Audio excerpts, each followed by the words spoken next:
the body that wants to move, the expression that we want to let out of our voice with how we speak and how we sound doesn't have to hide anymore. We're living in a world where there's so much chaos and worry and stress and anticipation for things that can be bad.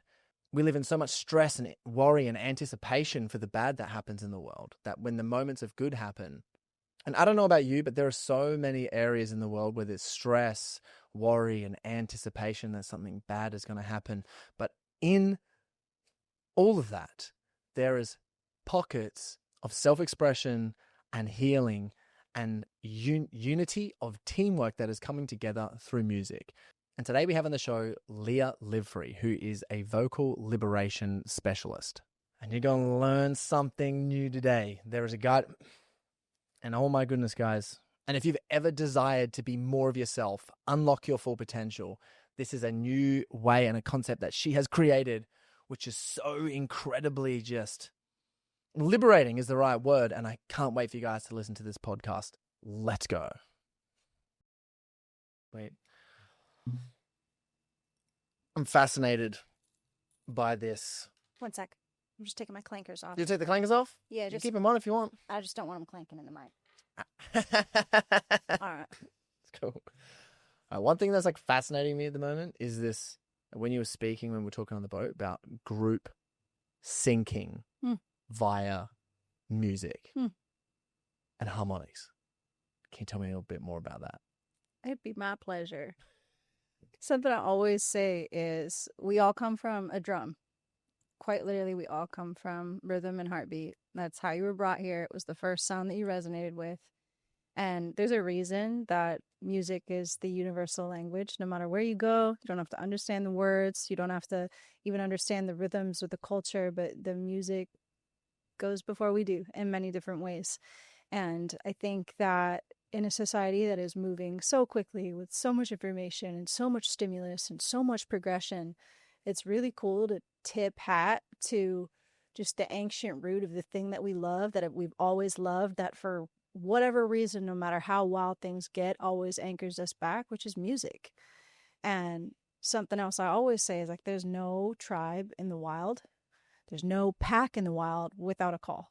Every single pack has their own very unique song, their very unique way of connecting and grabbing attraction and getting everybody rallied together in power, or even to grieve or to process or to counsel. There's the sounds that call the circle.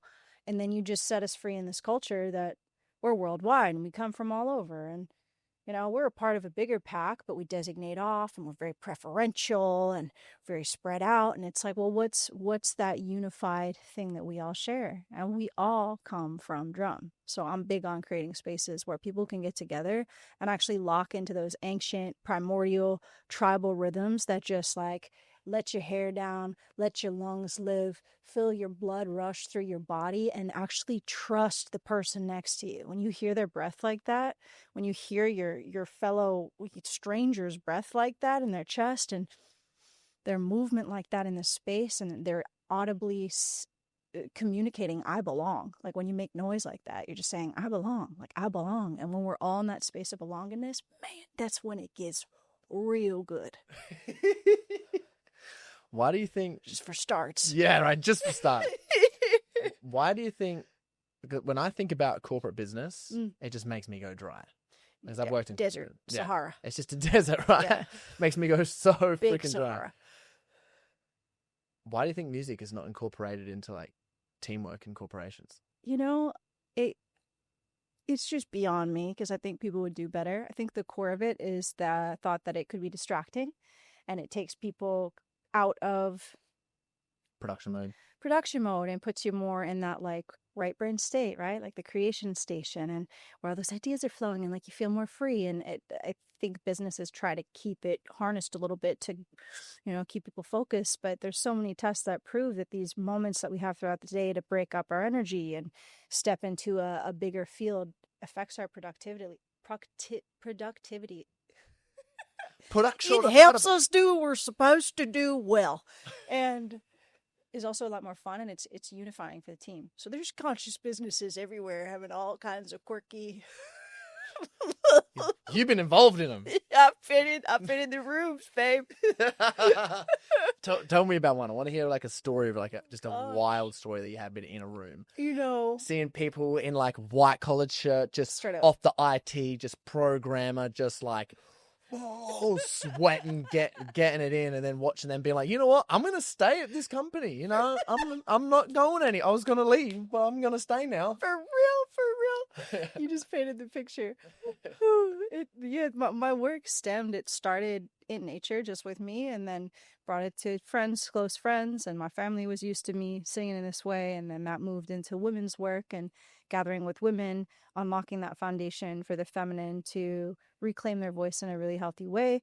And we're doing this for years and years, and I was like, man, I miss the men. Like, I can only dig so low with my baritone, you know what I mean? Like, a choir takes everyone holding a different note. That's why we're so collectively melting pot beautiful, because everybody's got such a unique contribution. And I believe this in sound as well. Even if you don't like your voice or you don't resonate with feeling like you're a singer or anything, it doesn't matter. Like, your sound passed through your body with honesty is the perfect sound for the room. So I'm like, in these rooms, I'm like, man, I can only dig into these notes so low. I need my brothers. And it was just a few, it was like a couple moments of claiming that before an opportunity arose. And that's also something I love. It's like a really good sign you're doing what you're supposed to do in the world, is when you have that, okay, and you act on it quickly, say yes and open. Usually the opportunity, the invitation arrives thereafter sooner than you think. So I had an opportunity to step into corporate America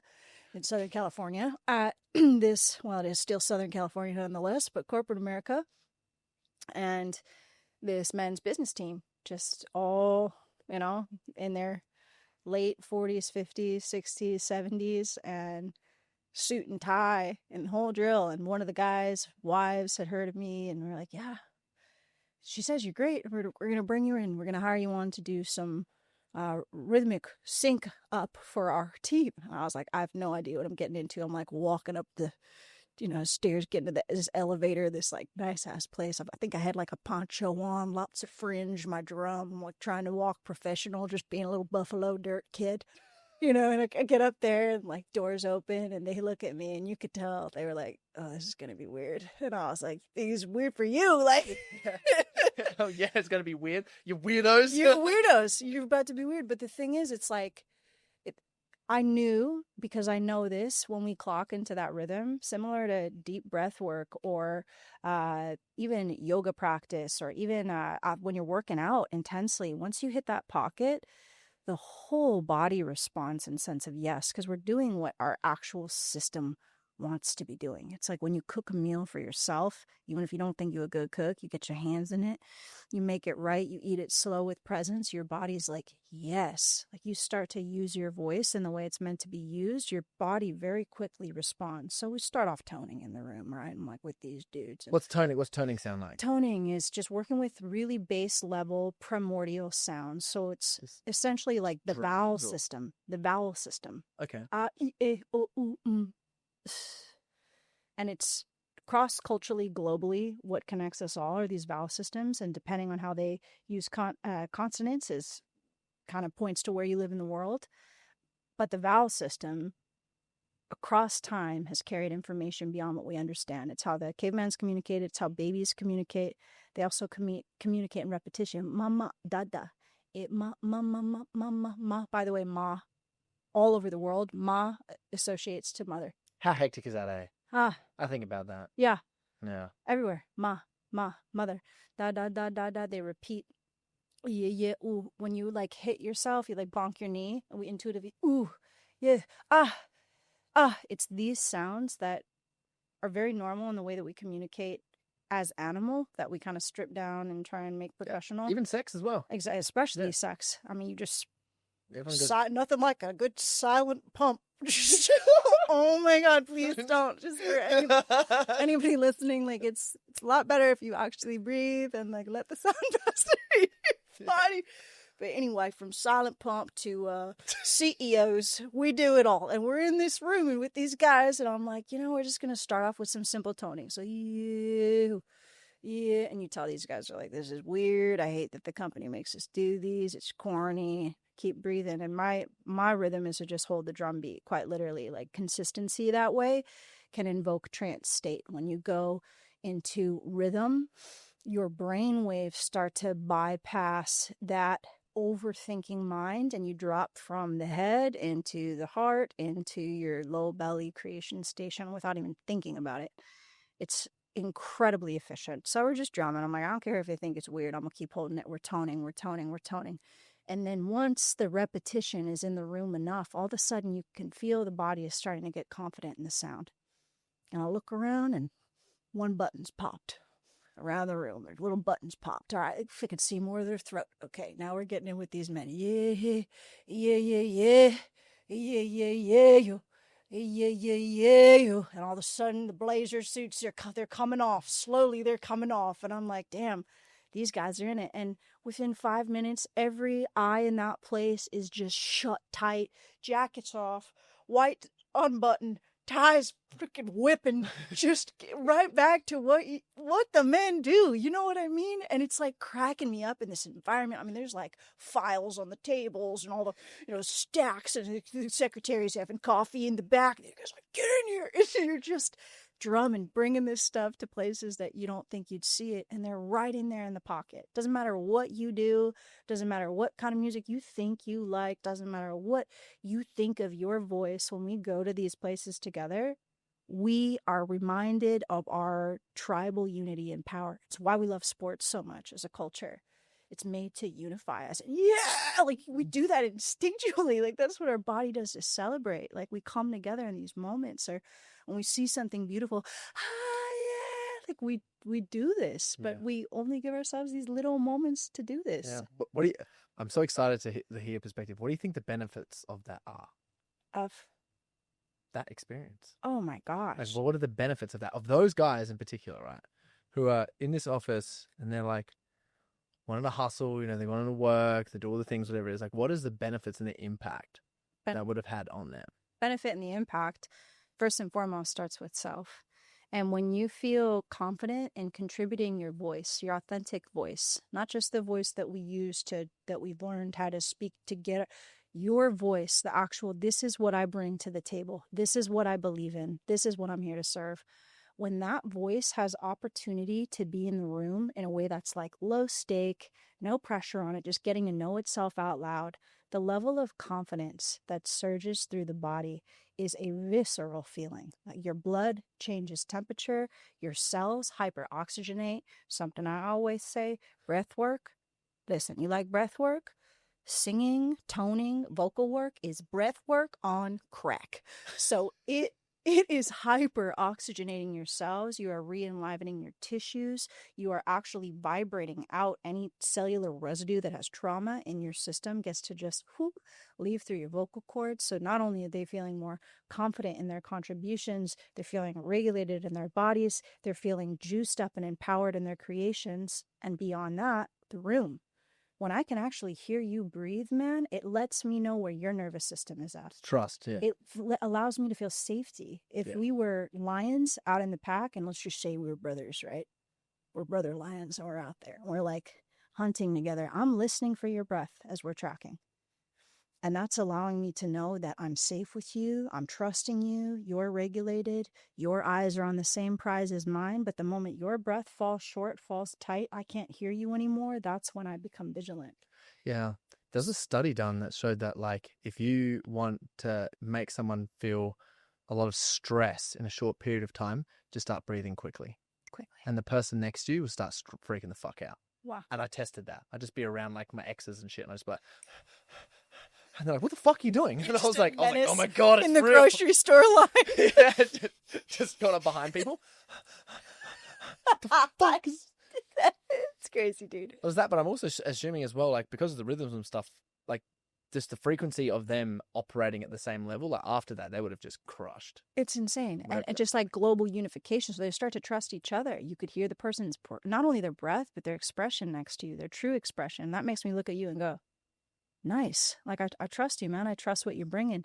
And when you do that with a whole room, especially sonically, which we are creatures of harmony at the end of the day. There's wild stuff happening in the world, and we have so many traumas worldwide that separate us from our source of our heart, the collective heartbeat. But at the bone, we are made to come together and create harmony. Like, we literally designed to bridge worlds together. So when all the sounds get to move together in the room, doesn't matter if you've never sung together before, if you've never sung in your life. I do this full time, and no matter where I'm in the world, no matter how many people in the room, no matter how many have never sung before, give it a few moments and the whole entire space sounds like a choir of angels. Oh yeah. I can see this. What makes a lot of sense to me is in terms of like, so I study a lot of emotional stuff, and I'm like, you can have someone in a room who be one person be happy, one person be angry as hell, one person passionate, one person pent up, horny as shit, frustrated because maybe they're not getting sex, one person just completely numb and like, you know, not feeling anything, and other person anticipating the worst day of their life, right? Yeah. There's all these different emotions, and it's like, okay, well, what I think is beautiful with music is it's like, that's like a lot of emotional expression. It's like juice. It's like juice for your own expression. Exactly. But when you're linking everyone together and syncing them, they're now locked in to the same emotion, right? They're clearing all of the other emotions out, and it's bringing them to a state of just like gratitude, wholeness, unity, as you were saying, which for me, I'm like, who would you want to go to war with? Exactly. Would you want to go to war with people who are all completely dysregulated and freaking out? Or are you going to go to war with people in the same like, the same emotional tone? I had a story. One of my friends' dads was Māori, so Maori from New Zealand. Yeah. And he's like, the most charged up I've ever felt in my entire life. He's like, I was in a stadium, like a rugby stadium. And he's like, there was 1,000 kids. And we were all doing the haka. The same haka. What's his name? Oh, he's dead and gone. He is. Yeah, dead and gone. Yeah, it was crazy. He was telling me this, right? It was just at one of these schools, and he was a kid, right? And he was like, "There's the highest I've ever been in my entire life." And he's like, "And there was a reason why the white settlers never bet the New Zealand tribes. They never beat them. So when they went to war against them, they always lost because they did the haka first. They were so in sync and so fired up and charged up that they just rolled them every time. And how they got them was, look at these pretty blonde girls." And then the guys went, "All right, come in." Like, that's literally how they got in. They were the only like tribes or anything that weren't defeated. Wow. Which is crazy. Yeah. They're profound. I was at a business mastermind, like 3-day conference a couple months ago. And yeah, we're like talking about business strategizing and how to build your wealth and mindset and all this stuff. And then we did like a lunch break. And then after, no context, this Maori tribe came out, about 7 men. And they're like, "Today we're doing the haka." And they taught this entire room the full chant. And the haka is an ancient tribal, like, it's a song for the civilization of the Maori people that are undefeated warriors, just these insanely powerful beings. And this song is like their battle cry, which, unlike so many of our cultures, has not been lost. They've continued to share this prayer, and it's potent and it's primal, and it's meant to agitate the space and assert dominance and flood blood into every avenue of the body. The way they're using their voice is not just screaming or yelling or even toning. It's accessing notes that push the blood evenly and thoroughly through every limb of your body, that charge your heart. And when we do this together in a room, haka or not, cellularly in rhythm, when there's rhythm in tune, especially a drum beat, they do studies. It doesn't matter where you come in, everybody's heartbeat syncs up. Yeah. Space. Yeah. And it fortifies the strength of a team, of a company, of a family, of a friend group. And it's the place that we came from, that it's so many people have just been removed over the centuries. We've lost our songs, and it breaks my heart because these songs are so beautiful. These songs are the songs that brought us here. Especially together too. Together. Like, there's something so intense, even just by being in a room where there's some sort of group sync. Truly. Like, it's such a high. It's such a high. It's such a high. But it's like such a healing high as well. Yeah. Like, I noticed even just being in Austin myself, I had some real bad news before I got here. Well, first week I got here, and I was like, well, now I've got to process all of this. Yeah. So I was like, well, I'm just going to start leaning into doing everything that I can here. And we're listening to Garen Jones when I was like, so one time when I first met you, I saw you around, was at the Daybreak, whatever it was. And just him just like, getting people just like to sync up together. It's just like my whole nervous system just went, and it felt like I was able to process what was going on behind the scenes in my Yes. mind. You know what the coolest thing about that is that I love that you just said? You had this news, right? And you're like, well, I might as well lean into these spaces. That takes so much courage, and it's also masterful, because so many of us feel like we don't actually deserve to contribute in these spaces unless we were in a certain state. But in this vocal work, especially for me, like primordial sounding, like our ancient tones and truths, they were born and learned through emotional somatic experiences. That's how many tribes learned how to sing together.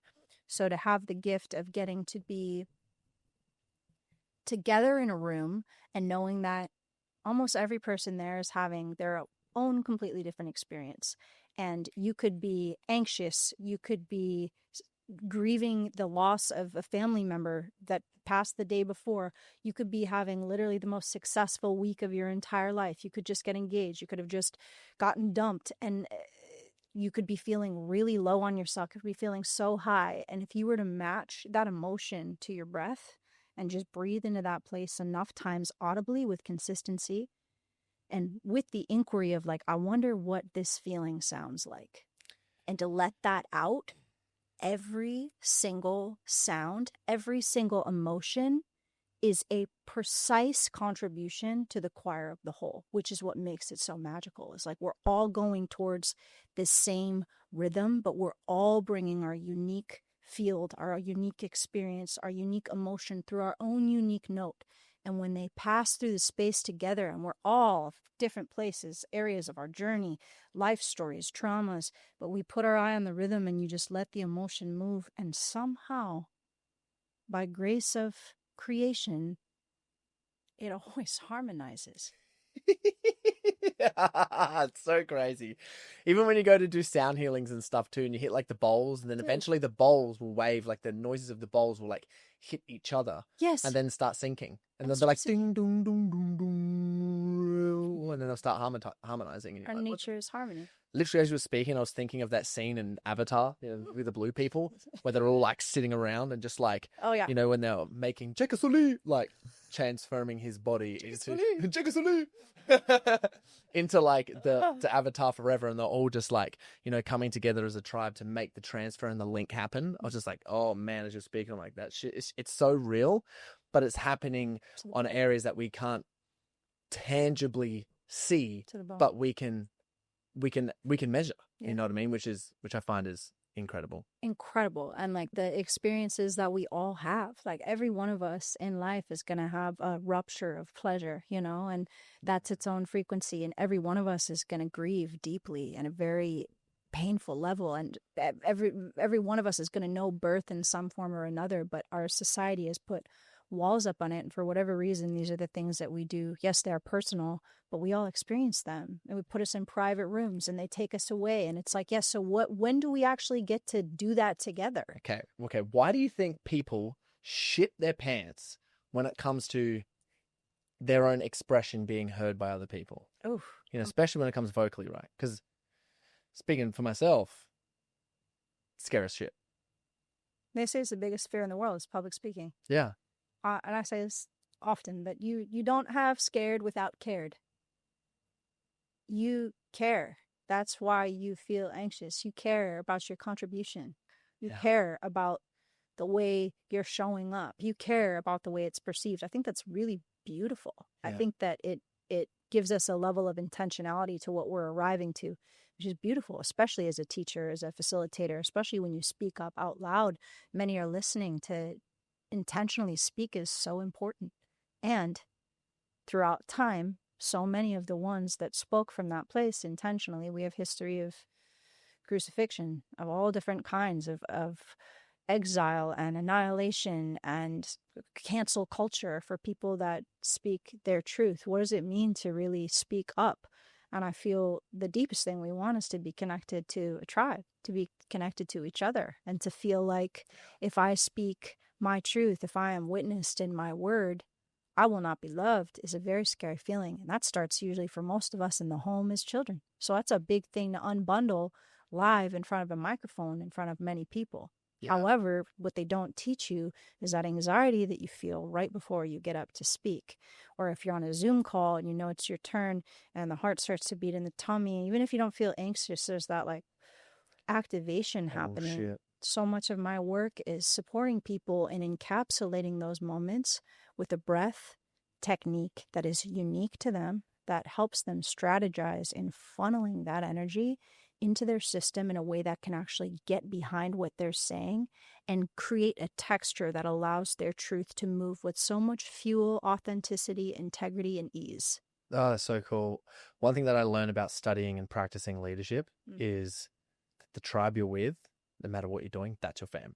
Yeah. At that time. You can't escape it. Mm-mm. Like, you know what I mean? It's like if you're at job and work, let's say you work at a supermarket. Yeah. It's like, okay, everyone that works there is your family. Oh, yeah. While you're there, you're getting paid, like, that's your family. Yep. You know what I mean? Where if you're out camping and there's like, you know, you're like, oh, there's 3 couples here that I like and there's a couple people here that I don't like. That's Whatever a it's whole like, tribe. doesn't matter. It's a whole tribe. Same thing with like your business or your family. It's like, oh, that's your tribe, like whatever you're in. And it just makes so much sense, you know, to be heard authentically as well, like within the tribe. Scary, because if like they reject you and you're out the tribe, like death in the brain. Death. Yeah. It's primal fear. Yeah. So how do you help people step out of that?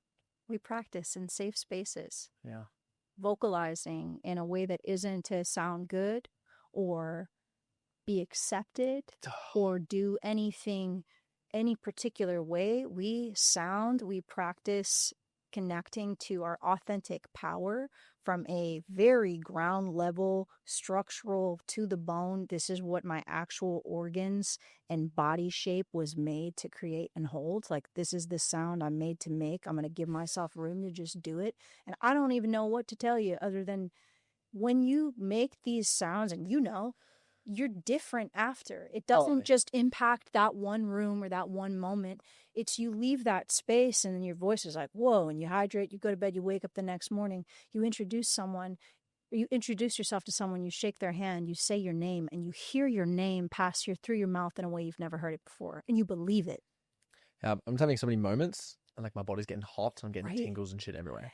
I'm speaking of this, right, though, because I've had a few moments in this, which, you know, I'd like to hear your thoughts on, like, my story. One was like, so I grew up to be a singer, dancer, and actor, but my mom would always criticize and judge my singing. I was okay at singing, you know what I mean? It wasn't like amazing or anything. Yeah. But I was like, okay. And I remember being around my friends and we had a huge dose of mushrooms. It was like 7 grams or something. And we were just like, let's go. We're out, like, we set the setting. It was very intentional. We did like a cacao ceremony. We're out like in the sticks. There was no one around, whatever was happening. And it was a very kind of like, it'd be Sedona kind of vibes. It was like the area in a place in Australia. It was kind of like desert-ish like that. Made for mushrooms. For mushrooms, yeah. It was so good. There was like a chair that we sat on the takeoff part of mushrooms, but all sitting on the chair like, let's pretend we're on a rocket ship. And we were like, whoa, as it was coming up, all riding the same wave. We took them all at the same time. And then at like some point, like we were just talking and chatting and like, you know, getting real deep and introspective with some things that we all wanted to discuss and talk about. Yeah. And then at some point, it was getting to the point where like, oh, we all need to lay down because it's like, you know, getting to that dizzy point. And then I was just like, I took a huge deep breath in, and at that moment, I just decided to fully surrender. So I didn't give a shit what happened, and then noise started coming out of my mouth, like just like, like it was just going crazy, layer after layer, and then like, you know, because I was mucking around, I was making like jokes out of it as well as I was singing, and my friends just laid around me, and they just went like, dude, just keep going. You're just controlling our trip. Like, we're literally having like a light healing through you talking right now. Let's don't stop. Just keep going. And it was so intense. After that, I was like, whoa, what just happened? Because my fear, you'd think, oh, if you've been trained to sing in front of people, it's fine. I'm like, no, my fear to sing in front of people, I think, is like more than the average, because I'm like, because there's the trauma of the don't fuck up, be perfect.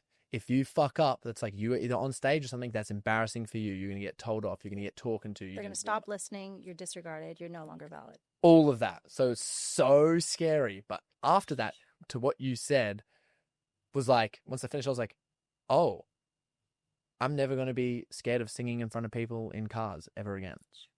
And now I just sing in the car all the time and there's people that I don't give a shit, and it's so liberating. And I felt like a part of myself, like confidence just came like rushing in after that. And I was like, I'm never the same. And now you mic up and you just do this all day and are just piping down and like showing up in your creation. That takes work.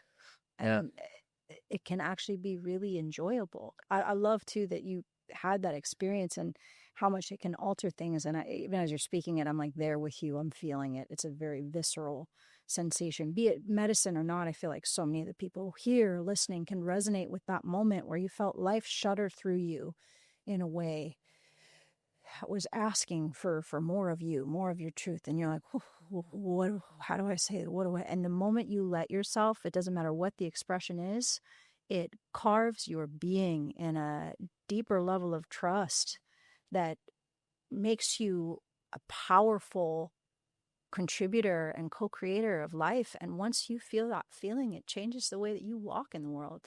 Oh yeah. Like it was for me, I would mark it as I was conditioning the muscle to learn how to let go. Come on. Right. And we need that, man. It's a muscle. Quite literally, it's a muscle. And what I say with the voice is the most impressionable muscle in the entire body. What do you mean by that? It means that if you flex it and work it, it will grow the most quickly, and it will also deteriorate the most quickly. If you're placing more intention each day to breathing with more fullness and depth, if you're placing intention to give yourself a little bit more permission to just make sound, like vocal activation, vocal liberation is my niche. It's my bag. People are like, well, how do you do that? I'm like, let yourself hear yourself breathe for starts. Give yourself more audible breath. Can we try something together? Yeah, let's go. So for those of you that are here, we're just going to practice creating more texture in our breath. And this is, in spiritual communities, we love a good audible inhale, exhale. And I feel in those spaces, it's often very performative because we tune our breath to a place that we think we're supposed to versus allowing it to move the way that it wants to. So we're just going to work with the breath that comes in through the low belly. You should feel your stomach stretch into your pants. If they too tight, this is the time to pop a button or take them off. Not in my house are we shallow breathing. So nice deep breath. Waiting for some shit. Into the low belly. And we're going to notice, even feel how shallow that inhale was. Dump your breath. This next inhale, you're going to part the lips open slightly, and you're going to begin to texturize the inhale, just allowing the inhale to be audible as well.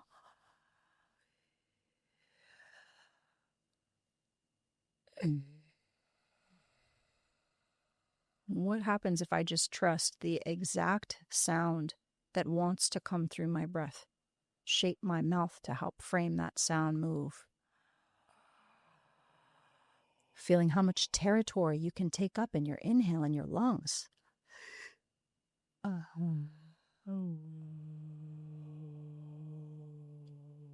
just challenging anybody that's here right now to be 13% more permissive with this next breath, allowing it to audibly claim your territory in whatever space you're in, allowing the inhale to swim out of the size of your lungs and sweep the space, sending your inhale into a corner of the room you have not yet touched. And at the top of your breath, hold full and just take one more small sip and just notice this sensation of capacity. This capacity ripples in every direction of your life. Are you willing to give yourself this gift of your capacity? One more small sip. Tuning to a sound that claims your yes, yes, I am. I give myself permission. I give myself permission. My voice is valuable here. Audible sound all the way out. Yeah. And every breath is different. We're going to continue with 3 more. We're not looking for any particular sound. We're not looking to mimic the pattern from the first breath. We're letting the voice swim and inform our cells where there is more life required, where there is more space than we've been giving ourselves previously. Exhaling, full body release. This next inhale is one of inquiry, just asking the question, what in my system would like to be breathed into, moved, expressed? What would like to feel valid and valuable as I give it my breath? The top of the breath, tuning into a sound on the exhale and allowing it to just move into the space and mark its territory. Yeah.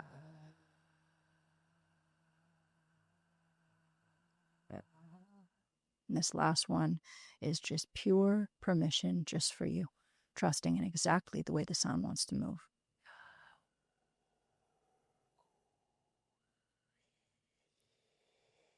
Hmm.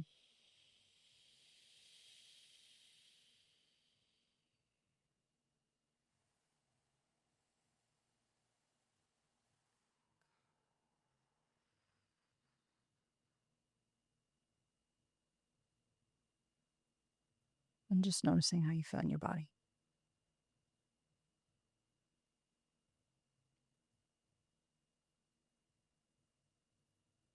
Most easeful, nourishing inhale of the day, just bringing your system back to a regulated state. So dope. So dope. It reminds me of literally when I first learned how to scream. Like, I felt like that. Learned how to scream. Yeah, like metal scream for people listening. It like activated something in me where I could process my rage in a way where I could give it a tone. Come on. That's it. Like I was like, this is how this is feeling. And instead of like this bottle up kind of emotion, it like comes out in this way where it's just expressed and it's gone. Like it's crazy. So when we're doing like retreats for men and we're doing like a rage release, at one point we get really intense and physical. We had one of our facilitators break their legs once, like literally doing it. It was crazy. So I was like, thank God there was a facilitator. But so we've figured out a way. Cause we're like, oh, that's why that happened. So there's like Screamed a little too hard. Scream a little too hard. No, it's just bare feet. We're just saying like you're not coming on here without shoes if it's because we're not having anyone slip on anything. Like no way. And it, like within the process, because we've done it like probably close to like 100 guys now. Through the rage practice, I access that part of my throat the whole time because I'm G'ing someone up to get them there. And I'm like, I'm so grateful that I learned that because I can just scream for days and days and days and days and days and days. And it like helps them process what they're going through as well, which is kind of what, you know, for me, when we're having a conversation about metal, just in general, of just like the group syncing and harmonizing that happens there. Metal music. Yeah. So, and the fact that you gave me about the chords of the Arabics, man. Dude, isn't that wild? What? That's crazy. Yeah, it's potent practice to learn how to scream, and it sounds weird because it's instinctual, so we think, but most of us learn to scream which is why you blow out your vocal cords at festivals, and it's really easy to lose your voice in those high-stake environments, or even so many of, I'm glad men are rage releasing too, because God knows the women be, but in these spaces where the women be raging, it's like, and that voice lives in the room for a little bit until the voice is raspy, and then all of a sudden, boom, once a space is made to hear that thing, the true scream, those deeper sounds get to live. And just for audience, again, like if you're wanting to learn how to move more power through your voice, through a scream, it's coming from the low belly. I would love to hear a couple of your tips too, but my hot tips are focus on some vowel sounds. Notice which ones feel good for you. Ah, ooh, E are really powerful sounds. Ah, ooh, E, yeah. Deep, and to feel it carve and hollow your sound. It shouldn't be painful. It should come from a deeper place in your body. And it's what they also recommend when women are giving birth. When they want to yell and scream, they tell them to go lower, go lower, go lower, because it relaxes your organs and it cues your vagus nerve that you are safe. Even in a heightened state of claim or assertion, when we scream, hum, contribute from that low belly place, we vibrate all of our cells into homeostasis. So we become a healing instrument, even in the midst of moving huge rage or deep grief or ecstatic joy. Yeah. We're regulated. Before I get into some of the screaming stuff, because it took me a while to learn and I've thought about it a lot. Why do you think it's so important for people to move through rage in general? Like, because, as you said, like, oh, we women out here, we be doing these rage releasing. Like, as I feel like it's still, even though there's like a lot of, there's kind of a bit more hype of it around on social media. Like you'll see this person rage and this person here and this, but it's still, I feel like the norm person kind of goes, oh, I don't want to see that. Yeah. You know what I mean? Like, why do you think it is important for us to bring all of this to the surface? I feel like rage is passion lived. It is justice lived. It is your body's cue for what you really believe in. And we love to distill that and water it down and make it more comfortable for others and gaslight ourselves into believing that our experience isn't as valuable as it actually is, or that instinctual nudge that absolutely not, I will not stand for this. And oh, well, if I just, maybe it's actually, like, fuck that, man. Like that moment that your body feels heat, it is your responsibility to move it. I think the problem is we genuinely don't want to hurt other people as a species. Like we are trained to hunt, but we don't want to harm others. We want to connect, not harm. To feel like, my rage or my scream would like hurt or make anybody else feel pain would divert me from sharing it in that way. But it becomes your responsibility to actually give yourself that gift. Like, no, I'm not going to scream into my partner's face when we have a agitation that triggered some shit from my childhood that I need to move, but it is my opportunity to move it by myself, because my rage is my passion. It is my body's cue for justice. It is my just life expression. I deserve to feel that emotion. So that's where I draw myself a bath.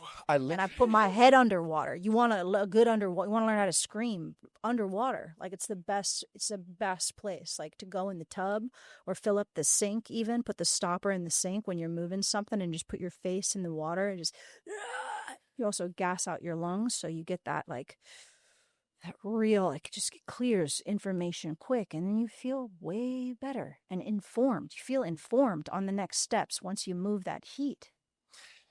I just want you to scream right now. Do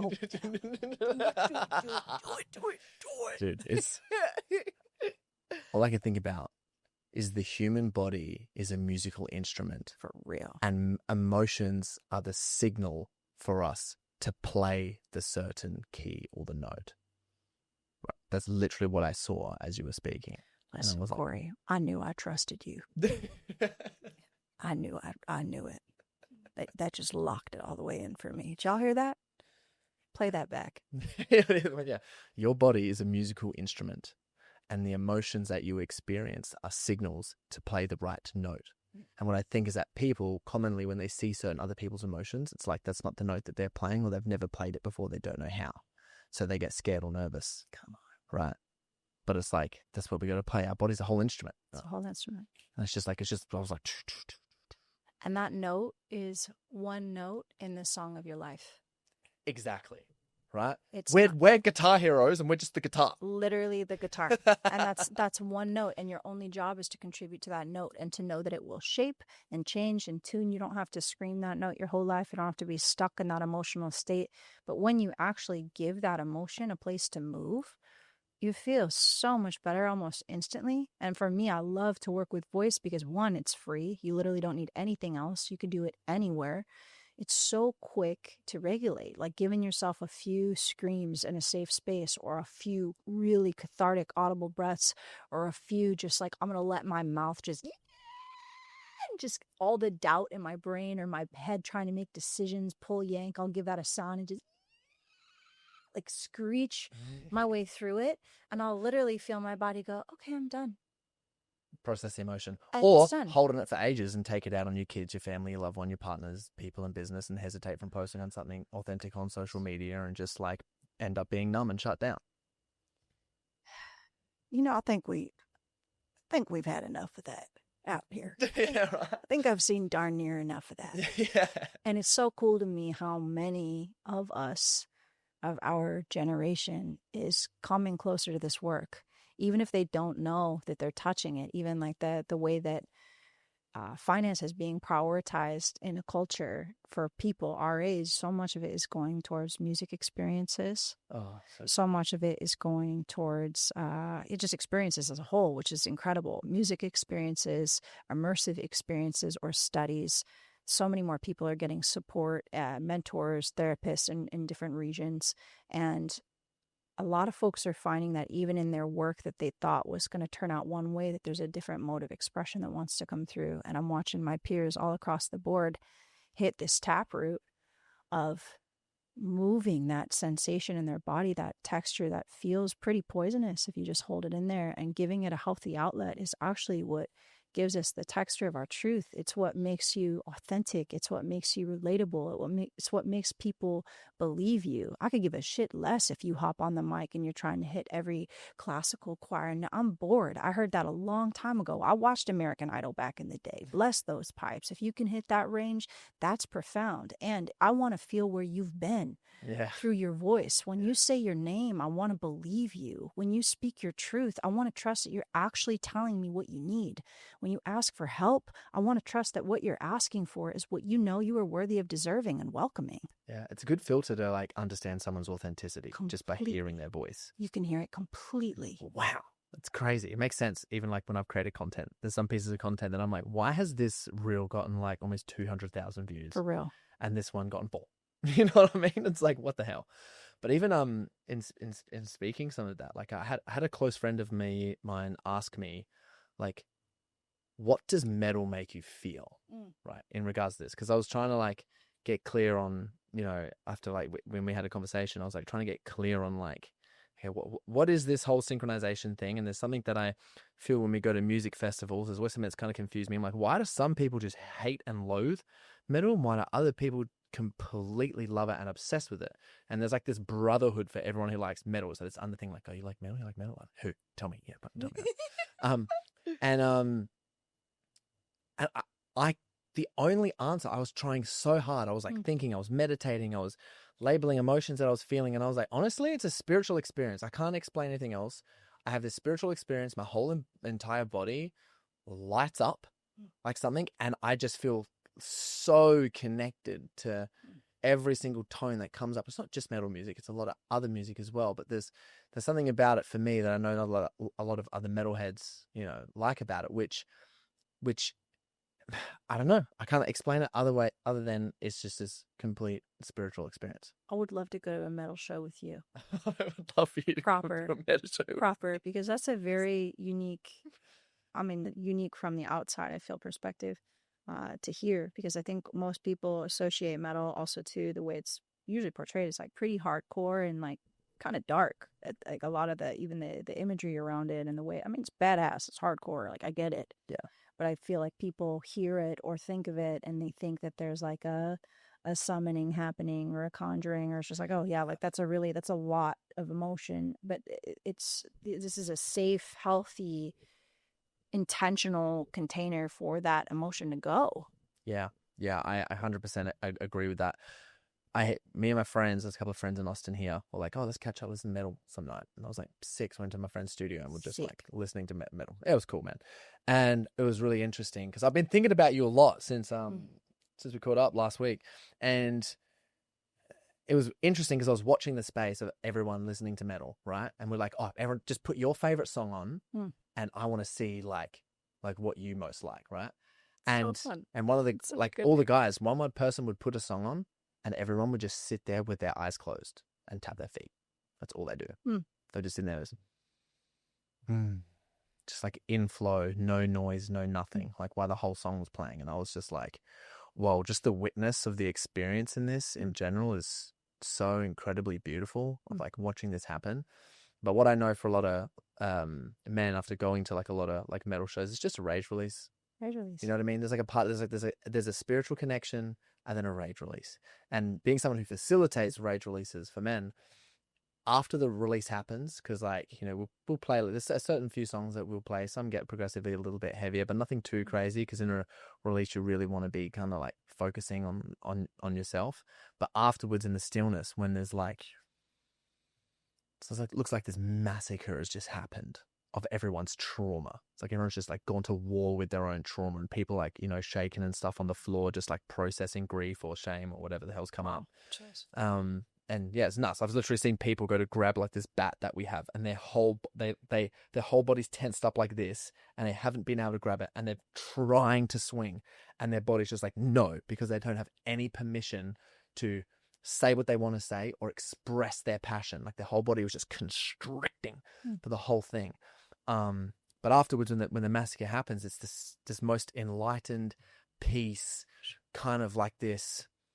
I don't know. It's just like there's just a lot of energy that's just like moving, and you can feel it and you can see it in the room. Like you can literally physically see it just by like sweat and steam coming off people. You're like, whoa, this is crazy. But it's the same thing that happens at a metal concert, that you're in and out. It's like the in, out, in, out, in, out.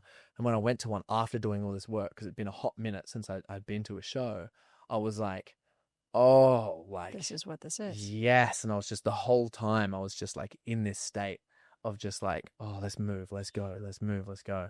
What a blessing. Like, yeah, it was so healing. And I was like, oh my gosh. We deserve these spaces. I mean, tribally, cross-culturally, we used to do this. I don't know, if you guys have heard any of these old Native American songs or indigenous Aboriginal music or African hymns for way back, or even like old blues, it doesn't sound good. It's like,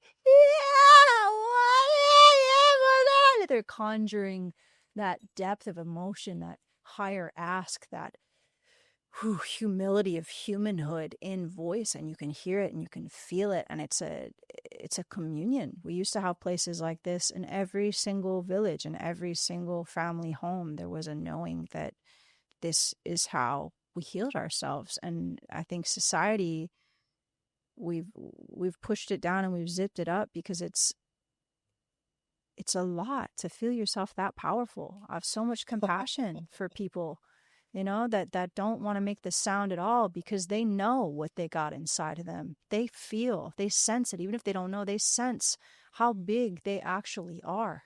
And what if I pop the lid on that and I actually let it out? Then what? Am I going to know how to wield this power properly? Am I going to be a healthy contribution to my society? Am I going to get lost in that rage? And the body is so magnificently tuned. Like it knows exactly how to birth. It knows exactly what sound, what scream to match the push that brings life through.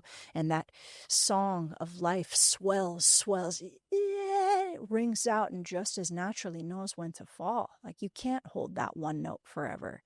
You couldn't get lost there if you tried. And it's just, for me, more opportunities and permission slips to have healthy spaces where we get to move this emotion, and it's not performative. And we're not trying to sound like anyone else, or even some of these grief, release ceremonies and this kind of thing. It's like you go in and the facilitator is like trying to conjure a specific grief in the room or a specific rage. And I know I've been in spaces like that where I'm like, it's just not here right now. Like I can yell and scream and hit the thing, but nothing hits that chord like when I actually feel that moment happen for myself. And I take responsibility for the emotion, and I give myself the gift of a space that allows me to move that. And I'm in that moment, be it, like I told you, my favorite thing is to scream underwater. When I lived by the ocean, I used to drive down and just run in screaming and just scream into the water and punch the waves. And by the time my body says you're done, I can literally just fall back and float. And there's nothing like that surrender. What did you need to do that for? What did I need to do that for? Yeah. Being alive on this planet. Yeah. Being alive on this planet and having a compassionate heart and watching what is happening in the microcosms and the macrocosms globally. So yeah. Watching people that are so disconnected, the parts of myself that are so disconnected from what they actually want and need, that they create harm in order to take or grasp or grab it in a way that is inauthentic for what we actually deserve. All the ways I've done that to myself, all the ways that has been done on to me, and my body is just saying, absolutely not. This is not my life. That's my rage that goes, hell no. Hell no. So I give it to myself. And once I have that breath, it's like, hell yes. And there's one part of like as well, which, because I've thought about this, I'm like, man, this is like, it's like a caveat that I thought. I was like, do I want to express my rage and let it out, knowing that I might lose it? But for me, that's never really been the case. Exactly. I've more learned how to control it. Exactly. Because I know what it looks like now. Yeah.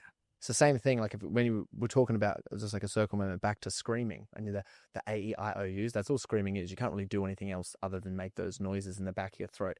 And it's very relaxed. It's not like, it kind of comes from like a noise with a little bit more like, yeah, it's like then you start to like open up a little bit, then it starts and it starts getting raspy, and it relaxes in the back of your throat. It's a very comfortable position for your throat to be in. But if it's not like really warmed up, then like it can cause a little bit of harm. So you just want to make sure you're doing it properly. But instead of making noises in the front of your mouth, A, E, I, O, U, you make those different positions with your throat. It was like like all these different places in the back of your throat where you kind of like open up and make it sound like an oval, and it'll go more of like and then you go more of like you smile and open the back of your throat and then relax the back, and it's like is more of like what it comes out in. And I'm like, oh, that's giving me control for how I want to direct and make this sound. And I feel like it's the same thing when it comes to emotions, because when you're experiencing it, you know where you come at and how it's coming up.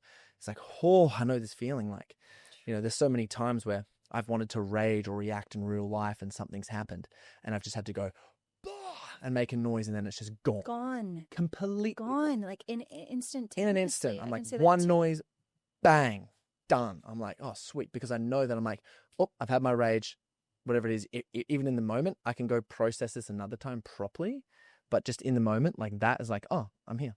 It's so potent, and it's such a permission slip too. Like for me, I mean, I've taken it to the extremes. I'll do this in public when I need to, not long or extended. Oh yeah. Have you got a story?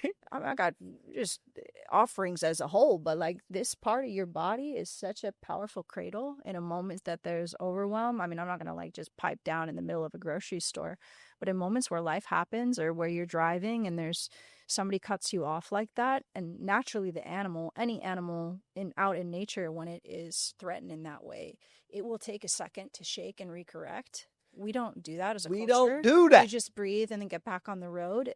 For me, it's like I'll pull over and give myself a minute and just and get one or two out and just clear it. And then if I'm out and people hear me, "Are you good? What was that?" I'll just tell them, "Yeah, thank you. I was just moving some energy."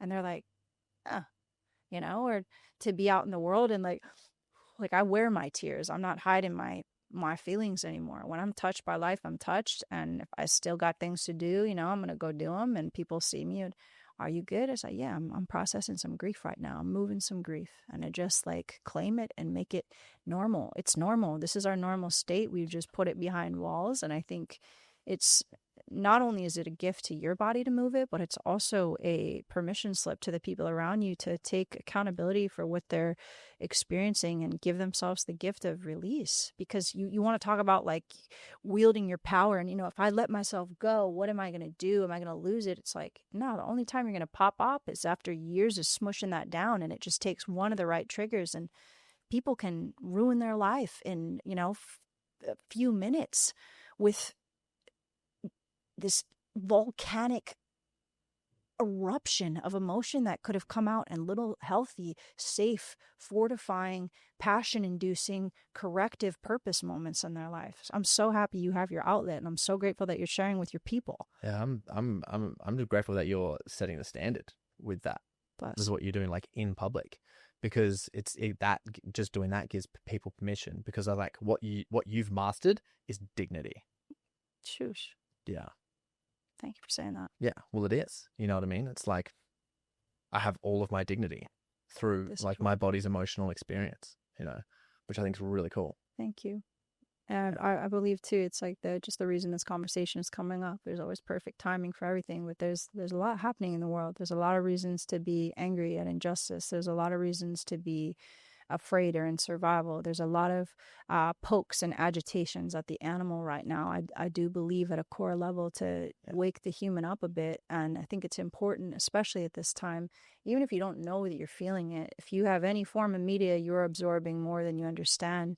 And to give yourself opportunities, I love, especially in nature, like that force can hold it. It's seen every last big disaster, force of nature. It can hold you, you know what I mean? Like go walk outside with your feet on the ground and stomp till you collapse, and dig a hole and yell into it, or fucking pound on the earth, or go punch in the ocean, or give yourself a moment to actually release the rage. I believe the rage is being funneled into places where we're trying to communicate change, and it's not actually effective. Like, yes, be angry. Yes, make your claim. Yes, stand up for what's good. But I know when I turn the news on and somebody's just screaming on the camera, I'm like, I just popped in on this. Are you mad at me? Yeah. Want me to help you and you're mad at me? Yeah, what the hell? Like, that rage funneled is just oomph. It is so oomph. I've been collecting coins. And the coins that I collect is I like to think that each emotion has an opposite side to the emotion, but it's the exact same charge. This is what I like to believe at the moment, right? And I'm just playing with this and I'm like, cool. Anger and passion are the same. Yep. For me. It's the same charge, right? When you're really passionate about something, let's say you're about to go and like kick the winning goal and everything's lined up perfectly and then someone illegally slide tackles you and you're like, fuck! It's like, if you're so passionate that this thing was going to happen, then it got slide tackled and that's why you raged. Or if like you're running or doing something like you break a leg, the same thing. I believe grief and love are on the exact same thing. It's the same emotional charge, right? It's the same emotional charge, except when you feel it, one is like the heaviest thing that you've ever felt and like, whoa, this is like moving through, this is heavy. And there's like, it's not so much heavy, I'd say it's more rich. And then when you feel like true love for someone, it's so rich at the same time. You're like, this is rich, but it's light at the same time. Like, I believe it's really cool. And recently what I've been really playing with is dread and excitement. And I feel like the news and everything that you hear globally creates so much anticipation that something bad's going to happen to me or someone that I love, or there's a state of like confusion about what's happening. So it causes this dread within us. But the opposite side to dread is excitement. And I believe that like with the music festivals coming out, with everyone investing in this stuff, with everyone coming together, it's like the younger generation really kind of being like let's bring this shit together, you know what I mean? Like, I want to live for this, I want to live for that. I think it's like so healing. On the opposite side to dread, there's so much fucking excitement, and the people who are the most excited are the ones who can channel the dread into excitement, are the ones who are making waves. They're the ones that are changing, they're the ones that are healing. And it's like, it's the same fucking coin. So if we can unlock as many people dread into excitement, I'm like, that's where I think a lot of change is going to be, because that's the emotional tone that I currently feel. Listen, you got me wanting to collect coins immediately. Because after that one, I'm ready to make an investment. That is it, bro. That is so damn true. The dread to excitement pipeline. Wow. And when I see that too, it's like the way I see the dread to excitement pipeline expressed the most thoroughly and predominantly is through music. Yeah. Like, I don't know if I'm sure you notice, so many of these folks, like world music and electronic collaborations of global sounds, a little bit of this, a little bit of that, mixed up with a steady rhythm, is the music that is the most streamed on this entire planet right now. People are gathering together and they're singing songs that they don't even know the words to. And these songs, like if you think about, so much like Amapiano and Afro House, like origination of that are they're prayer songs, they're worship songs. They're like, hold me and carry me through these moments. Like, life is bigger than I am. I need your help. I accept and receive help. And that's sung out loud so beautifully with so much claim and so much emotion that somebody else hears it and goes, I don't even know what that means, but I believe it. And I want to mix that down and create it. Now you've got this soup of our already amalgamated world, nation, blood blending system that's happening, and give it a rhythm to riff to, give people more opportunities to come together and remember that there's actually very little separation. Like I was saying earlier, what I heard is that metal is derived from so many forms of Middle Eastern string music. And they have so many of the same scales and tones that were made to summon prayer and call forth God in moments of deep emptiness. And the metal plugged it into mass amplifier, turned up the distortion and the distortion, and created this field of summoning, which I think is what we feel. It brings people together and they don't even know across the world where this sound came from. This is the thing that we all feel together. And I just feel like, the best anthems in the world have come from dark times, and it's about damn time we learn how to sing together. It's so true. And in all flavors as well. Like, there's one thing that I've really opened up myself to is just like all music. Huh. I'm like, people are like, what music do you like? I'm like, everything. Everything. I'm like, everything. Like, there's nothing that like I don't like. You know what I mean? It could be like the most hardcore metal shit that everyone's ever heard, just some deep growl metal. I love that about you. And then literally I'll listen to like angelic hymns. and shit like that, like Gregorian, angelic, like. You imagine Like- this guy's like getting it in the gym. He's like finishing his set, pull his headphone off. He's got a Gregorian hymn. I'm just not rip it. kidding. Literally, that Yeah. happens. I'll listen to like binaurals and shit just in the gym. Just tones like, I'm like, I need to relax my nervous system while I'm in the gym. It can be too hectic sometimes when you're like, listen to like crazy Funny, music. dude. Yeah. But you got to balance it out. If you're doing crazy hardcore workout, you're going to listen to something light. You know what I mean? Yeah. It's like. I hear it. And when you're chilling and you just want to like get creative at your computer, it's like, what are you listening to? It's like, literally, it was so funny. I had a friend ask me, he was like, they're like, oh, when did you first started listening to like metal and stuff? I was like, well, it was like Slipknot and System of a Down, and I used to listen to it to fall asleep. And I'm like, what? I was like, yeah. It's different, bro. Yeah. But well, it works. well, the thing is, it's interesting because I had a friend and Google this on ChatGPT. Like, why do people like metal and why do people don't? And they're like, people who like metal experience like sort of like a release from it, right? There's some sort of release and some sort of like nervous system regulation that they get from listening to metal. It calms them the fuck down. While others, like, sometimes it does get you up, like depending, but for a lot of people, it like allows their nervous system to calm down either during or after it. And I was like, oh, that's like really interesting. And it's actually really, when you were talking about bringing people together, I don't really know many other Slipknot fans. And I remember I finally got to saw them live like 2 years ago. And I remember just being in the pit and just seeing people that I knew in the pit. It was in Brisbane, Australia. And I was like, you're let's go. And just how many people were in there as well, just like going through the music they had. I was just like, this is insane. Like that whole thing of like, bringing people together just blew my brain. Like, as you were saying that, I was like, oh, I've like literally lived that.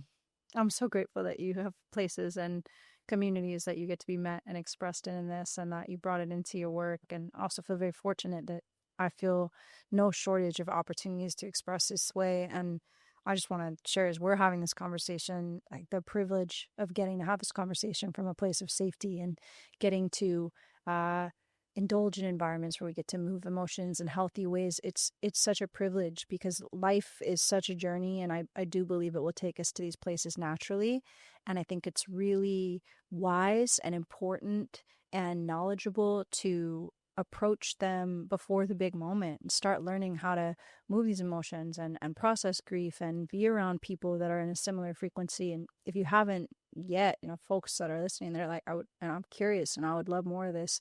There's opportunities online. There's people like me that hold event spaces online. There's people like you in your neighborhood and in your area. I love to look up like City Near Me, men's circle, women's gathering, or if you've ever been to like an ecstatic dance or go to a concert by yourself. Like, if you want to really move that energy and build some community and safe hold of getting able to express, sometimes it takes, like, you got to burst that bubble a bit, but it is available. Yeah, there's definitely like sacred ways of holding those spaces which create the safety to process it, because it can get out of control the same way if you've got like too many instruments and shit can get crazy if there's no like order. So thank you for leading the spaces. Like, I think it's awesome, and I really like at some point in like the next however many years, I just like see you just like doing this on like a stage, fucking like thousands of people just fucking processing, doing some crazy shit. Man. And I'm gonna be in there just like, In the pit. just in the pit. You're just screaming. No, Hey, bro, get up here, dude. Yeah, whatever it is. Brother. God knows I can't hit that tone, dude. Get up here, man. You hold that end of the choir today, bro. I see you doing it because you're already like making global impact and stuff, So it's like, keep going. It's absolutely incredible. And for people who want to get involved, So much. where can they go to express if they want to work with you? Where can they go? Thank you for asking. I'll run my deepest ruckus on Instagram at Leah Live Free, Leah Live Free. My artist name is Leah Free. You can find me on Spotify, on any music platform.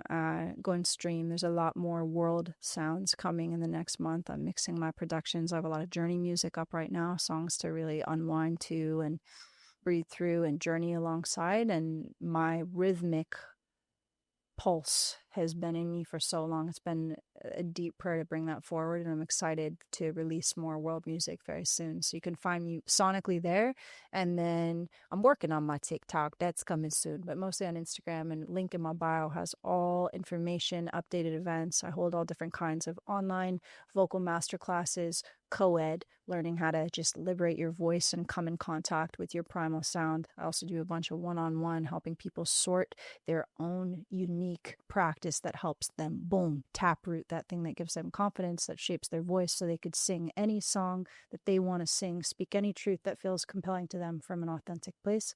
And groups, in-person groups and circles, I travel all over, and wherever I touch down, I love to serve in that way. So if I'm coming in an area near you, you come find me, all right? Let's go. Thank you. Thank you so much. I feel like I just want to do push-ups right now, bro.